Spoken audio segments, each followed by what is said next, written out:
Good afternoon and welcome everybody to another episode here on the Sitrep podcast.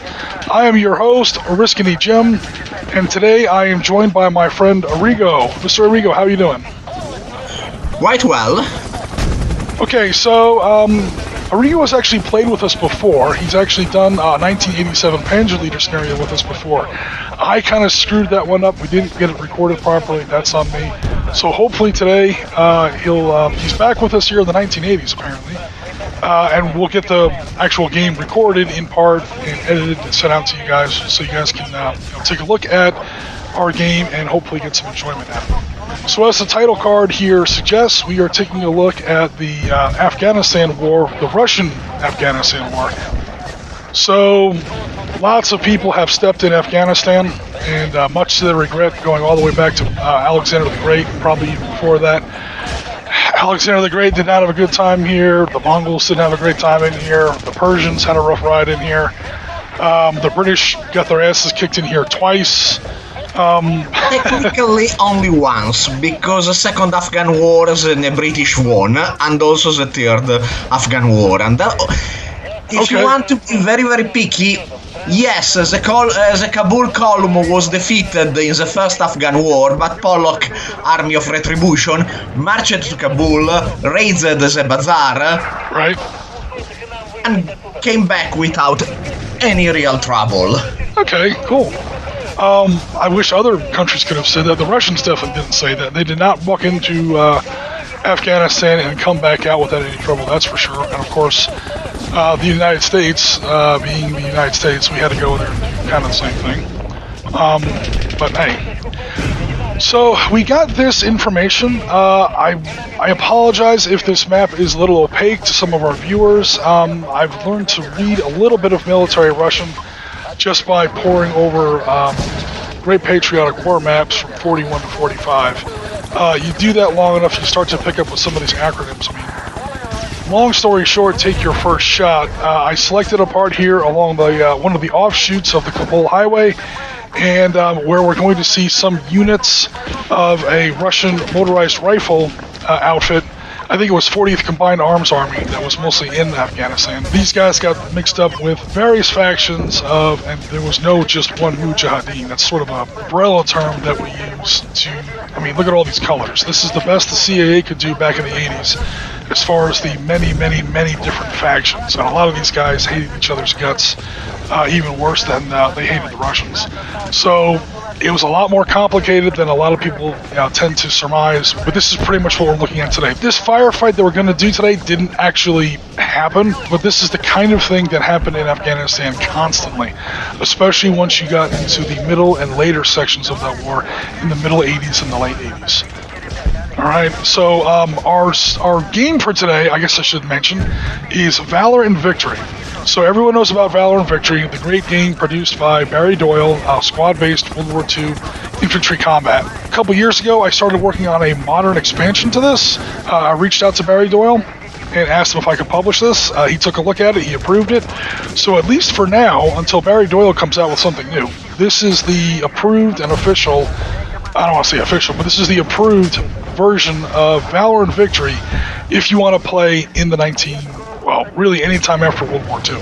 So, the basic mission here, the basic scenario, I should say, for the Soviets is Mujahideen rebels have been mining the Termez-Cherekar Highway and its side roads, as well as establishing observation posts on elevated terrain along these roads, from which they're going to launch mortar and rocket attacks. We can't do that, or we can't put up with that as the Russians. So the Russians say, they're sending in sappers of the 45th Separate Engineer Sapper Regiment. That was an actual unit that was actually there. There it is right there, 45. Again, if you dig into that Russian acronym, it's 45th Separate Engineer and Sapper Regiment. They're clearing the roads, but they're complaining and reporting that there's snipers, there's raids, and there's mortar attacks on their convoys, and they're requesting motorized rifle support. So that's you. Your platoon has been tasked with clearing a segment of one of the side roads branching off into a northeast toward Nareen. Meanwhile, me as the Mujahideen, the infidel invaders, continue to strengthen their hold on the highways leading from Uzbekistan to our traitorous ADRA allies, or their traitorous ADRA, or the Army of Democratic Republic of Afghanistan, something like that. Our brothers in the Semagan and Balkh provinces have stepped up their jihad against these highways. Now the invader is branching out his transport and support among other routes. So the main road, obviously, is the famous Termez-Kabul highway that later turns into the Kandahar road that everybody's heard about. As the Mujahideen have been choking and mining mortars and rockets into this road, the Soviets are trying to branch out into alternate routes of transport. It's not working now because our job now is to start attacking these alternate routes of transport. So, long story short, I'm there to establish a hold on the high ground overlooking the stretch of the highway. Death to the infidels. So, no worries there. Again, I'm playing the Mujahideen, so I'm already set up. I'm allowed to set up anywhere within 12 hexes of the northwest corner of the map, A1, and the Soviets enter in from either of the two road hexes, either S8 or O12. So your force comes in from either one of these two hexes. You get points for killing Afghans, you get points for capturing Afghans. Again, we're playing modern expansion, Valor and Victory. So prisoners and casualty evacuation is a thing. There are civilians on the board. This is 1980s Afghanistan. Neither side really cares about the civilians. However, they are worth 2 casualty points. Basically, you can use them as human shields if you want. Both sides can. In most Valor and Victory modern expansion games, one side or the other actually cares about the civilians. We're talking about Mujahideen and Russians in the 1980s. Nobody really cares about the civilians, to be perfectly honest. So you get points for killing the enemy, capturing the enemy, and you get points for occupation of any of these objective hexes. And that's pretty much about it. The forces involved are pretty small. I didn't want this to turn into a super large game. So 1st Company, 3rd Battalion, 177th Motor Rifle Regiment, 108th Motor Rifle Division, 40th Combined Arms Army. That was the main umbrella force that pretty much invaded Afghanistan in the 1980s. Invaded and occupied. We got 3 BTR-60s, and we have a Soviet lieutenant, and we have 4 other Soviet leaders. They're either second lieutenants or senior sergeants with a slightly reinforced platoon that are going to go in here. Not everyone will fit in the BTRs because the normal Valor and Victory rules for how much an infantry squad can carry does apply. But again, any force, none of your forces have to be in the BTRs if you don't want to. But this is all the forces, full squads. Yes, those numbers look very, very large, and we can get into the reasons why if you want. Full squad, half squad, RPGs, AGS-17s, support weapons, GL-25s, RPK light machine guns, things of that nature. You've got some grenades.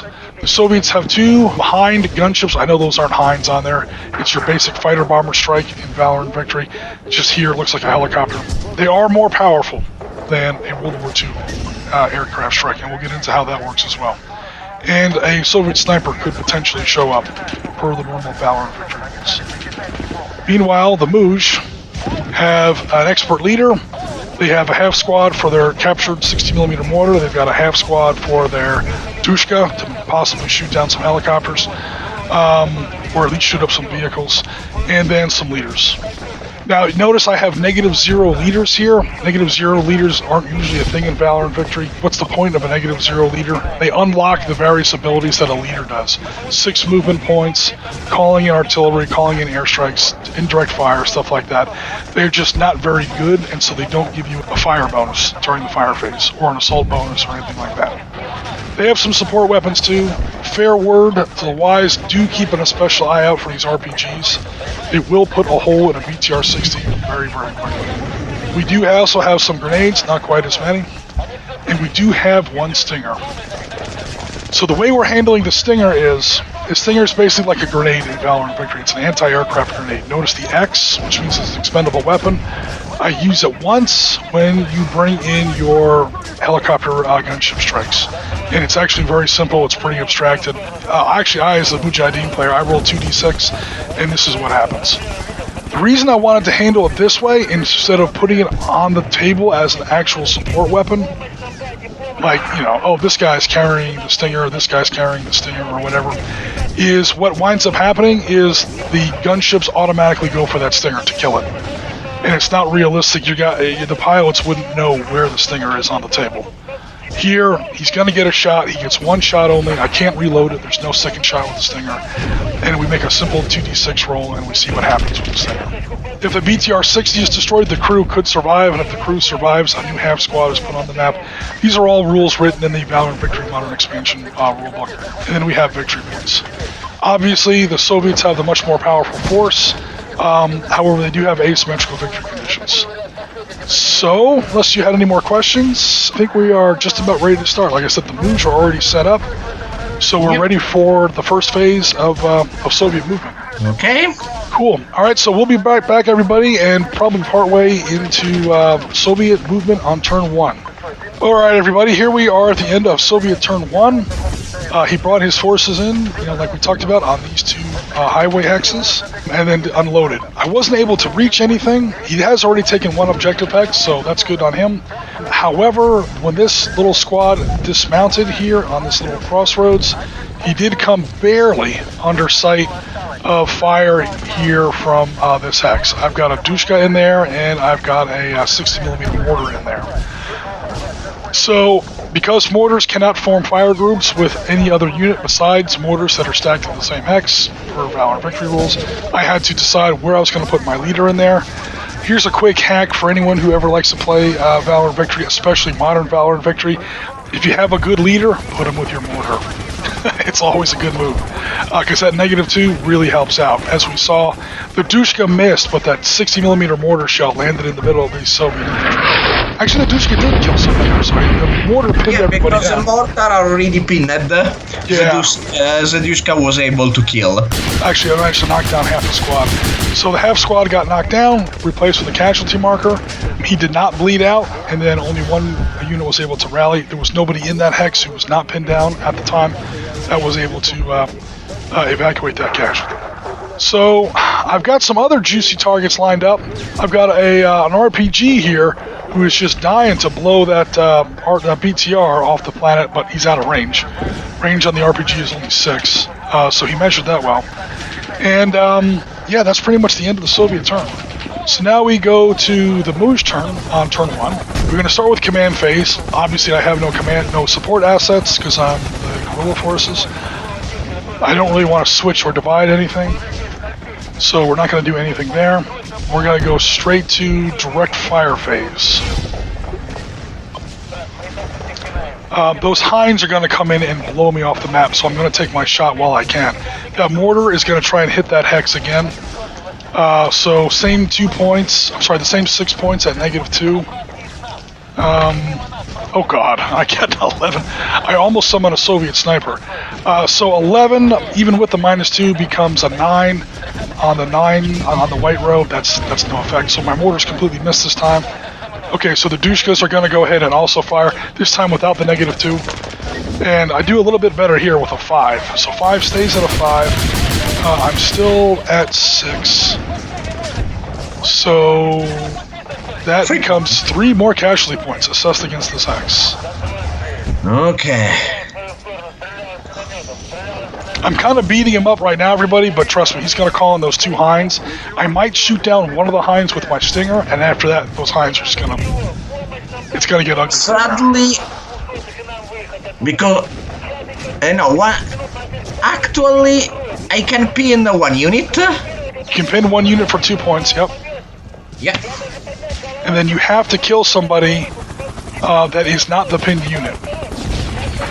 So I think that's where this unit with the PK goes away. Yeah. One thing you're not allowed to do is in Valor and Victory is to pin somebody and then assess casualty points against them. Because that's when people get kind of cheesy. Alright, so that's it for my fire phase. Again, nothing else is active. I'm sorry, nothing else is within range or has a line of sight.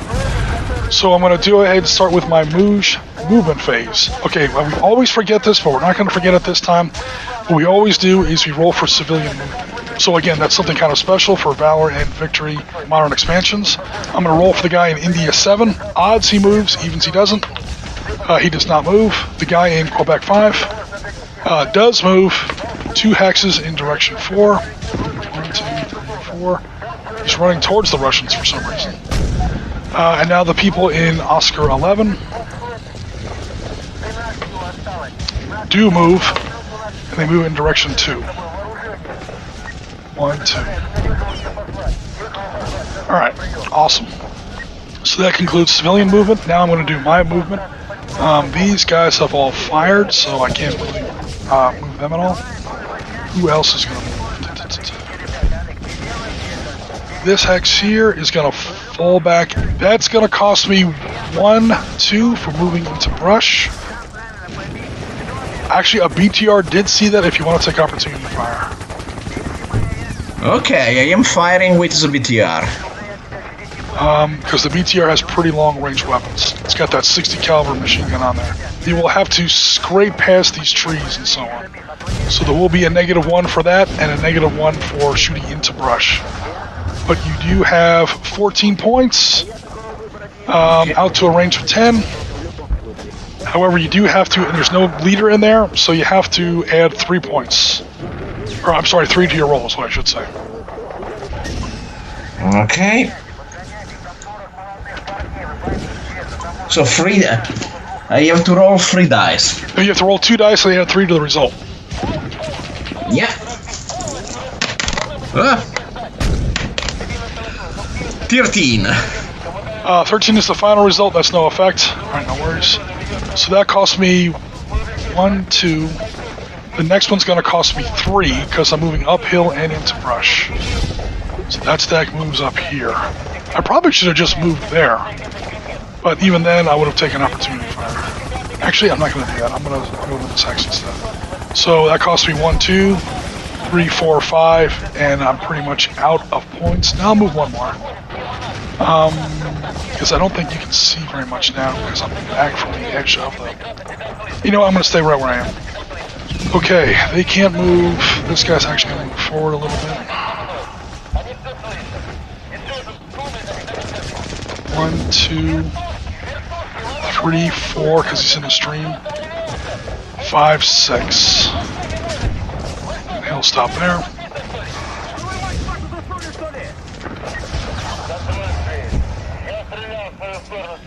1, 2, 3, 4, 5.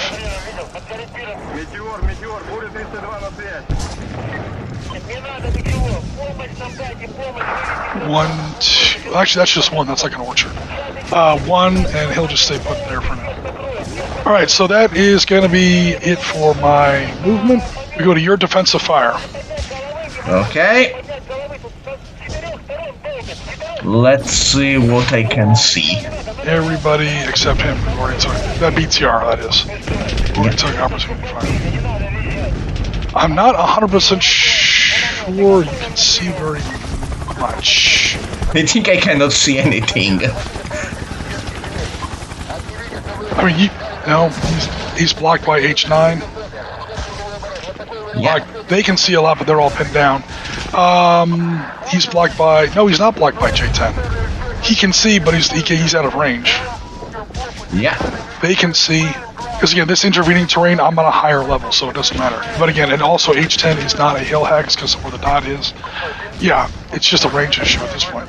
I'm just keeping an eye out for those BTRs, because those BTRs shoot pretty far. Now, he is blocked by H9. I'm missing a BTR. There's one more BTR. There's one there. There's one it's hidden in Romeo 8. Yeah, he's also blocked by Hotel 9. Mooj are doing what Mooj do. They hide. They're not going to hide too well from the crocodiles. From behind the gunships when they come in. Okay, so I have no defensive fire. Okay, we then go to my advance and assault phase.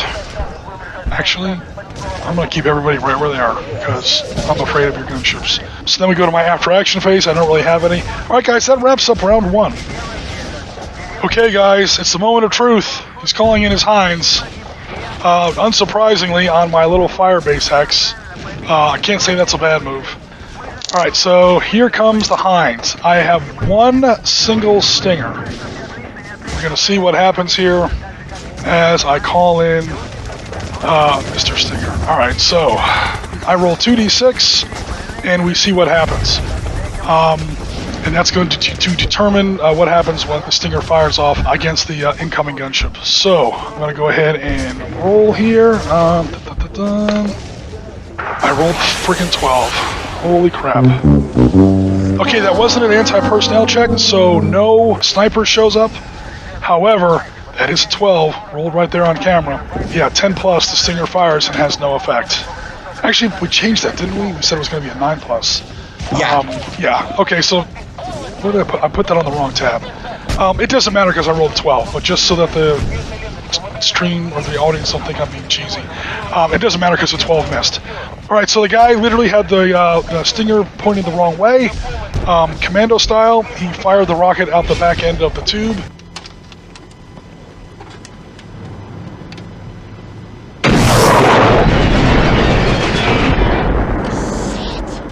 And it flies off into the mountain somewhere. The Hinds come in. There's nothing else I can do anything against them.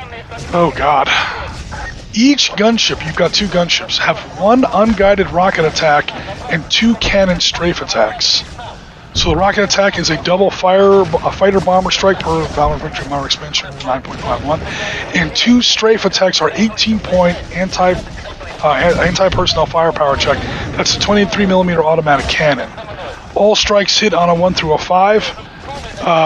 Like I said, in normal Valor and Victory, you always have to roll with any support mission. You have to roll a d6 to see if it hits the target hex.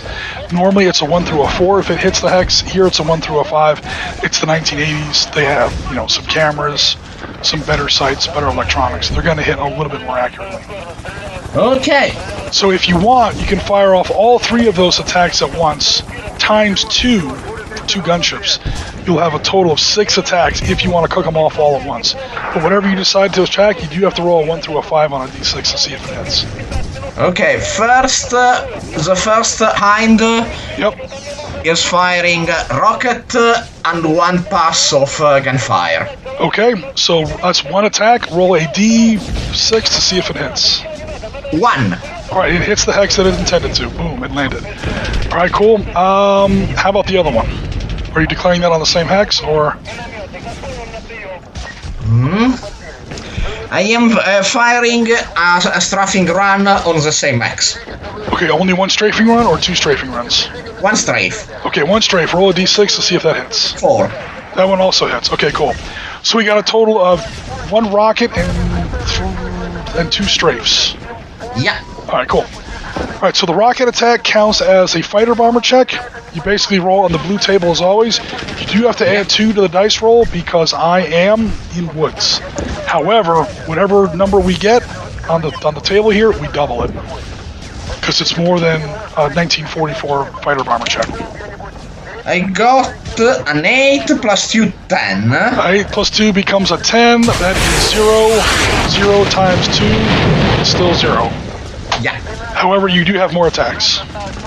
Yeah, I have used a strafing run at 18. Which we said was 18. Okay, cool. So that is... that's just 1 row down. Go for it. Yeah. Thank you, trees. First one is a 4 plus 2, 6. Alright, that is 6. That is 3 casualty points so far. Alright, and then you... Actually, it's a separate attack, so let me not be cheesy. 3 casualty points. The Dushka is dead, and the mortar is pinned. Okay. Okay. The second strafing pass is an 8 plus 2, 10, so it's a miss. Alright, cool. Alright.